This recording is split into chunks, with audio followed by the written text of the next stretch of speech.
ধলাই জেলা হাসপাতালের চিকিৎসা বর্জ্য ফেলার অভিযোগকে কেন্দ্র করে চরম ক্ষোভের সৃষ্টি হয়েছে স্থানীয়দের মধ্যে। অভিযোগ, হাসপাতালে ব্যবহৃত সিরিঞ্জ, স্যালাইনের বোতল সহ বিভিন্ন জৈব চিকিৎসা বর্জ্য সুয়ারেজ লাইনের মাধ্যমে আশপাশের কৃষি জমিতে গিয়ে জমা হচ্ছে। এর ফলে প্রায় 8 থেকে 10 কানি জমিতে চাষাবাদ কার্যত বন্ধ হয়ে পড়েছে। স্থানীয়দের দাবি, দীর্ঘদিন ধরে হাসপাতালের বর্জ্য মিশ্রিত জল কৃষি জমিতে প্রবাহিত হয়ে জমির উর্বরতা নষ্ট হচ্ছে। শুধু তাই নয়, এই দূষিত জল পাশের পুকুরেও গিয়ে মিশছে, যার ফলে মৎস্য চাষেরও ব্যাপক ক্ষতি হচ্ছে। পরিবেশ দূষণের পাশাপাশি স্বাস্থ্য ঝুঁকির আশঙ্কায় উদ্বেগে রয়েছেন এলাকার বাসিন্দারা। অভিযোগ, কয়েক বছর আগে প্রশাসনের উচ্চপদস্থ কর্তারা এলাকা পরিদর্শন করে সমস্যার সমাধানের আশ্বাস দিলেও আজ পর্যন্ত কার্যকর কোনো পদক্ষেপ নেওয়া হয়নি।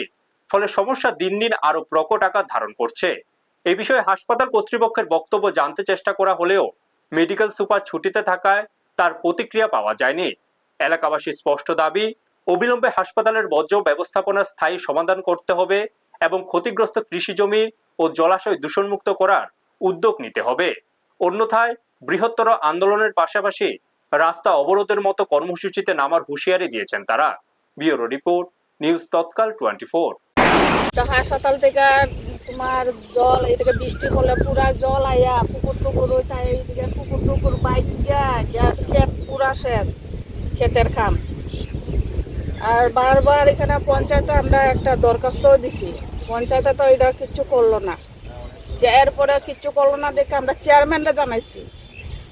আমি না হলে 3 বার ফোন করছি, কইরা কইরা জানানো হয়েছে। এরপরে লাস্ট ফোন করছি, কয় পঞ্চায়েতের কাছে থাকদা দিব কয়ে, আর কোনো খবর নাই এখন পর্যন্ত।